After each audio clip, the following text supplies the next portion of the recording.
ناظرین السلام علیکم. پچھلا ہفتہ غیر حاضری رہی، اس کی معذرت قبول کریں.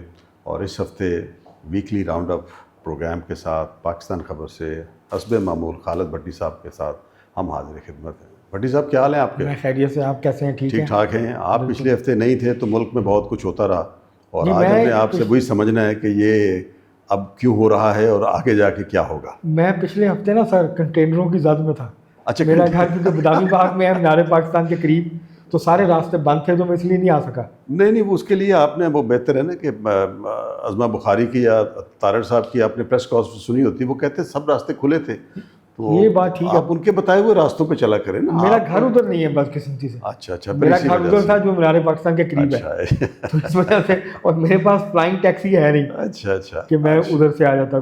چلیے اب یہ بتائیے کہ یہ جو سارا پچھلا ہفتہ رہا اور اسلام آباد کافی ٹینس رہا انفارچونیٹلی، اس میں ایک پولیس کے جو ہیں وہ اہلکار ان کی شہادت بھی ہوئی، اور اس کے بعد ایک ڈرامائی موڈ بھی اس میں آیا. امین گنڈا پوری صاحب کا جو ہے گمشدگی، اور اس کے بعد پھر بازیابی تو نہیں کہوں گا، وہ نمودار ہوئے جس طرح اپنی اسمبلی میں بھی. اب اس کے بعد پھر یہ جو اس کے بعد یہ جو پشتون محاذ موومنٹ کا ایک جرگہ ہونا تھا، پھر یہ ہوا. اب اس کے نتیجے میں کل ہم نے دیکھا ہے پہلی دفعہ ایک منظر جو کہ جمہوری مزاج کے آدمی کو بہت پسند آیا، کہ اسی ایک فریم میں محسن نقوی بھی ہیں، گنڈا پور بھی ہیں، اور فیصل کندی بھی ہیں، اور باقی لوگ بھی بیٹھے ہوئے تھے. یہی جمہوریت کا حسن ہے، ہونا نہیں چاہیے. اب مجھے بتائیے کہ یہ جو ساری چیزیں ہوئیں، اس اکھاڑ پچھاڑ مارا ماری کے بعد، یہ جو کل ہم نے مناظر دیکھے، اور اس میں پی ٹی ایم کے اوپر جو ہے وہ پابندی لگنے کے بعد پھر اٹھا لی بھی گئی، آپ اس ساری سچویشن کو کس طرح دیکھتے ہیں؟ یہ مطلب ہے کہ سیسا ہو رہی ہے، یہ اوپر نیچے کا تماشا ہمارے دل بہلانے کو ہو رہا ہے، یا اس کے پیچھے کوئی there is a method behind this madness as well? دیکھیں بات یہ جہاں تک تعلق ہے کل کے گرینڈ جرگے کا جو کہ وزیر اعلیٰ اس میں ہوا، اور اس میں محسن نقوی صاحب بھی پہنچے ہوئے تھے، وفاقی وزیر داخلہ، اور فیصل کریم کنی صاحب بھی. اب آپ کو یہ جو مناظر تھے ایک لحاظ سے اچھے بھی ہیں. احمد قاسی بھی تھے اس میں. جی احمد ولی خان بھی تھے. احمد ولی بھی تھے جی. محسن داور بھی تھے، باقی سارے لوگ بھی تھے. پوری کے پی کی قیادت موجود تھی. یہ اگر سیاستدان خود کرتے تو میں بہت خوش ہوتا. اچھا، یہ خود اکٹھے نہیں ہوئے؟ جی نہیں. اچھا، یہ کسی کے کہنے پہ اکٹھے ہوئے ہیں، انہی کے کہنے پہ اکٹھے ہوئے ہیں جن کی طرف یہ سارے دیکھتے ہیں، جو پاکستان میں طاقت کا اور اختیار کا اصل سرچشمہ اور منبع ہے. تو ان کے کہنے پہ یہ کل اکٹھے ہوئے. اکٹھے کیوں ہوئے؟ کہ جو پشتون تحفظ موومنٹ تھی پی ٹی ایم، انہوں نے ایک خیبر ایجنسی، یہ حیات آباد سے آگے پشاور کا علاقہ ہے، ایک نئی آبادی تھی، وہاں پہ کوکی خیل قبائل کا جھگڑا ہے. تو وہاں انہوں نے کہا کہ جی ہم نے یہاں پہ وہ کرنا ہے، جرگہ کرنا ہے، قومی جرگہ عدالت. جرگہ نہیں تھا بلکہ آگے ایک قدم عدالت، اور انہوں نے کچھ فیصلے کرنے تھے. ریاست کو یہ تھا کہ یہ شاید گریٹر پختونخوا کی بات کرنے جا رہے ہیں دوبارہ. یہ نعرہ جو ماضی میں لگتا تھا اب شاید اس کو دوبارہ سے یہ کر رہے ہیں، اور ان کو فورن فینس جو ہیں ان کی سپورٹ بھی حاصل ہے. تو ریاست نے اس حوالے سے ریئیکٹ کیا. وہاں 3 یا 4 لوگ مارے گئے پی ٹی ایم کے. اس کے بعد پھر احتجاج شروع ہو گیا. اس ساری صورتحال کو کنٹرول کرنے کے لیے یہ گرینڈ ڈیموکریٹک یہ جو جرگہ تھا کل سرکاری، یہ ہوا پشاور میں، اور یہ سارے لوگ اکٹھے ہوئے. اب مسئلہ یہ ہے کہ پی ٹی ایم کا ایک نیریٹو ہے، پی ٹی ایم ایک نیریٹو لے کے چل رہی ہے، اور وہ نیریٹو جو ہے وہ ظاہر ہے پاکستان کی اسٹیبلشمنٹ کے خلاف ہے، وہ پاکستان کی فوج کے خلاف ہے. اب ہوا یہ ہے کہ الیکشنز میں جو نتائج آئے ہیں اس نے جو اسٹیبلشڈ پشتون لیڈرشپ ہے کے پی کی، ان سب کو فارغ کر دیا. پی ٹی آئی نے ڈومینیٹ کیا.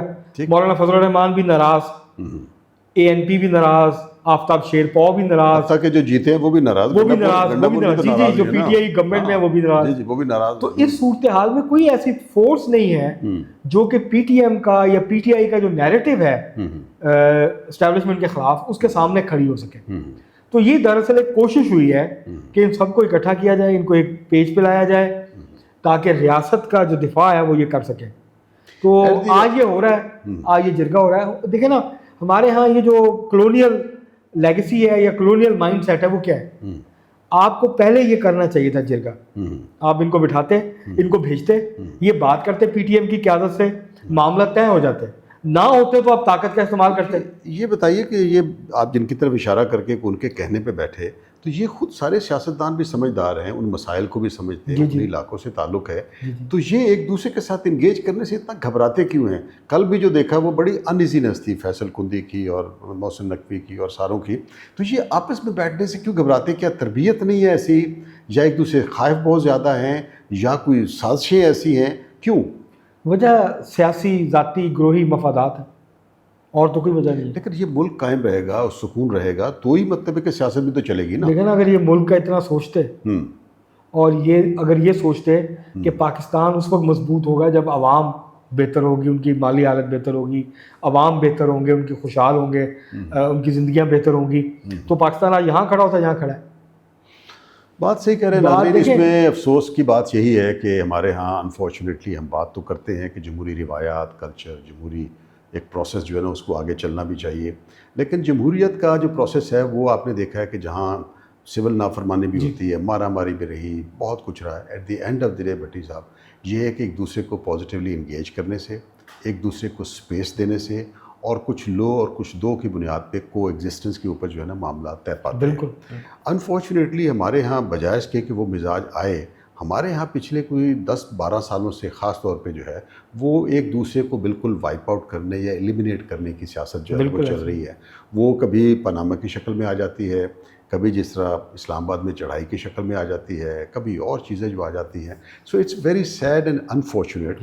اور اس میں لگتا یہی ہے کہ جس طرح کہ اب لہر جو ہے وہ پوری بدامنی کی بلوچستان میں بھی ہے اور کے پی میں بھی ہے. آپ آج دیکھیں کہ جو بلوچستان ہے اس میں 21 کارکن جو ہے نا بیچارے مارے گئے, انتہائی افسوس. وہ سارے کے سارے پشتون اور ان علاقوں میں سے تھے, محنت مزدوری کر رہے تھے, لیکن دل آج بہت مطلب ملول ہے. بہت ہی افسوسناک بات ہے, بہت ہی قابل مذمت باقی وہ ہے, اس کے علاوہ باقی چیزوں کو انہوں نے آگ لگا دی.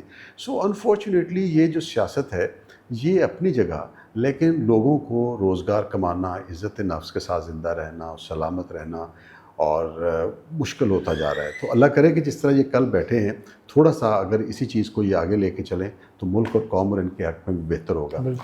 اچھا بھٹی صاحب, اب بہتری کی کچھ اور خبریں بھی آ رہی ہیں, اور میں تو جب بھی کبھی دل گھبراتا ہے میرا تو میں ہمیشہ پی ٹی وی زیادہ سنتا ہوں. اس سے یہ ہوتا ہے طبیعت بڑی حشاش بلڈ پریشر نارمل ہو جاتا ہے, شوگر لیول بھی ٹھیک ہو جاتا ہے, آپ کی جو ہائپر ٹینشن ہے وہ ریلیز ہو جاتی ہے. ہر شے باد آباد, سکون ہی سکون. جی بالکل, راوی چین ہی چین لکھتا ہے. تو راوی چین ہی چین لکھتا ہے, اور راوی باہر بھی گیا ہو تو بھی وہ چین ہی چین جو ہے نا وہاں تک پہنچتا ہے. تو میں تو سچی بات ہے پچھلے 2-4 دن جو ہے نا وہ پی ٹی وی دیکھا ہے, اور اس سے پتہ چلتا ہے کہ بہت اچھی خبریں ہیں. انقلاب بھی آ چکے ہیں, اربوں ڈالر کہیں آ جا بھی رہے ہیں. تو یہ سعودی عرب کا جو ڈیلیگیشن آیا ہے وہ بھی اس سلسلے میں ہے. تو آپ اس سارے قصے کو کس طرح دیکھتے ہیں کہ جو پچھلے 2-4-6 ہفتے ہمارا رہا سلسلہ, اور اب یہ سعودی عرب کا جو ڈیلیگیشن آیا ہے, اور میں کیونکہ پی ٹی وی پچھلے 2-4 دن سے احتیاطاً سنا, تو میرا تو بہت یقین پختہ ہے کہ اس میں کئی ارب ڈالر جو ہے وہ آئے کہ آئے.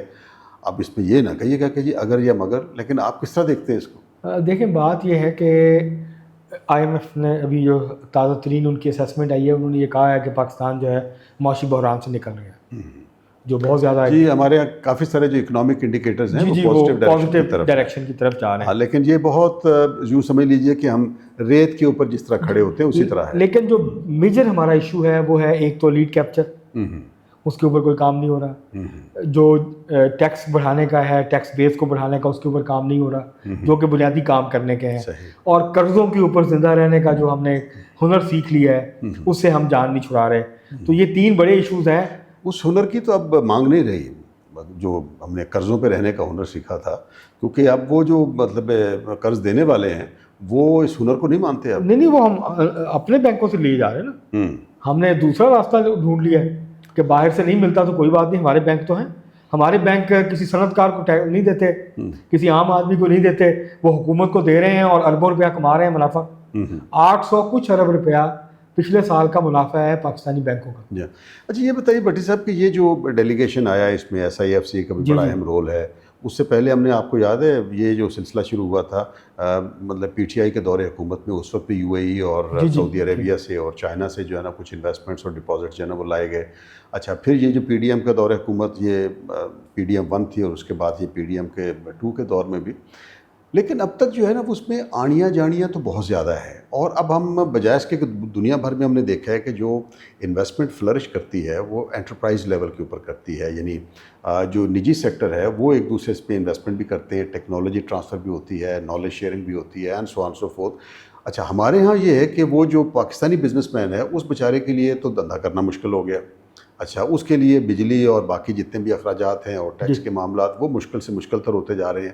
تو ہم نہ تو اپنے ہاں انٹرپرائز کو ہم نے فروغ دیا ہے، اب ہماری جو یہ بڑا پرائڈ لیتی ہے گورنمنٹ کہ جی ہماری یہ 40,000 سے بڑھ کے تو 85,000 تک اسٹاک ایکسچینج چلی گئی۔ بھئی اگر اتنے کاروباری حالات بہتر ہوتے تو اب تک تو یہ کہ آئی پی اوز کا سیلاب آ جانا چاہیے تھا، لیکن مجال ہے کوئی ایک آئی پی او بھی آیا ہو۔ تو میرا سوال آپ سے یہ ہے کہ آپ کے ہاں اپنا جو ملک کے اندر جو انٹرپرینور ہے وہ تو فلرش نہیں کر رہا، وہ سرمایہ کاری کر نہیں رہا، تو یہ ہم جو باہر حکومتوں کے پیچھے لگے ہوئے یہ کچھ سسٹینیبل ہے بھلا؟ دیکھیے بات یہ کہ ہم ان ریاستوں کے پیچھے ہیں جن کے پاس بہت پیسہ ہے، پیسہ ریاستوں کے پاس ہے، لیکن وہ بھی بڑے سمجھدار ہیں، کایا ہیں، ان کے اپنے ساورن فنڈز ہیں، وہ سوچ سمجھ کے ٹھوک کے دیتے ہیں، ایسے تو نہیں دیتے وہ۔ یہ اسی لیے ادھر جا رہے ہیں کہ وہ اپنے پرائیویٹ سیکٹر کو قائل کریں، جیسے چین نے، چین کی گورنمنٹ نے ایک پالیسی بنائی کہ جی آپ پاکستان میں جائیں گے ہم آپ کو یہ انسینٹو دیں گے، آئی پی پیز لگے، بجلی کے کارخانے لگے، ڈیمز بن رہے ہیں، باقی ساری جو چیزیں ہو رہی ہیں۔ تو یہ چاہتے یہی ہیں کہ سعودی عربیہ، یو اے ای، قطر، بحرین، یہ جو ممالک ہیں، کیونکہ یورپینز کو انٹرسٹ نہیں ہے، یورپینز تو پاکستان میں اپنے حصص بیچ کے جا رہے ہیں، اپنے بزنسز کو لپیٹ رہے ہیں یہاں سے، جی اور کافی۔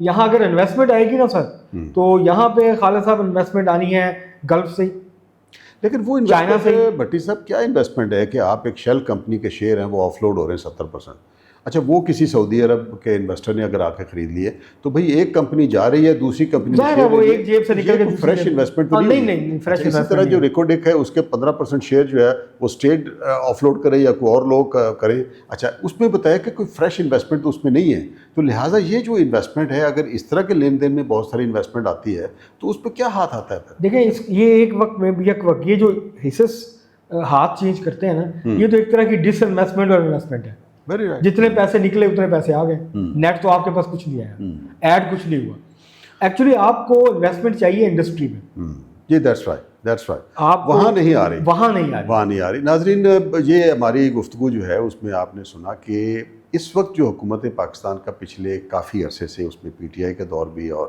بعد کے دور بھی شامل ہے کہ یہ ہماری حکومتوں نے جتنا وہ فوکس کیا ہے اس وقت جو امیر ریاستیں ہیں ان سے ڈالرز لانے کا، اور ان کا خیال ہے کہ پرابلی شاید وہ اتنا آسانی سے دے دیتے ہیں، سب نے تجربہ کر کے دیکھ لیا کوئی آسانی سے نہیں دیتا، تو بہتر کیا نہیں ہوتا کہ اس میں جو ہمارا پرائیویٹ سیکٹر ہے، نجی سیکٹر ہے، اس کے لیے حالات کو موافق کیا جائے، اس کی کمپیٹیونیس کو بہتر کیا جائے، یہاں پالیسیز کو آپ بہتر کریں۔ اچھا پھر یہ کہ آپ پچھلے 30-40 سالوں میں دیکھیں کہ ایشیا کے جن ممالک نے ترقی کی ہے وہ ایکسپورٹ اورینٹڈ ان کی جو ہے نا ساری گروتھ ہوئی۔ پاکستان میں انفارچونیٹلی ہماری جو ایکسپورٹ باعث ہونے کی وجہ سے ہماری ایکسپورٹ جو ہیں وہ مور اور لیس ایک تھوڑی بہت بڑی ہیں، لیکن ہماری امپورٹ اس کی نسبت کہیں زیادہ بڑی ہے۔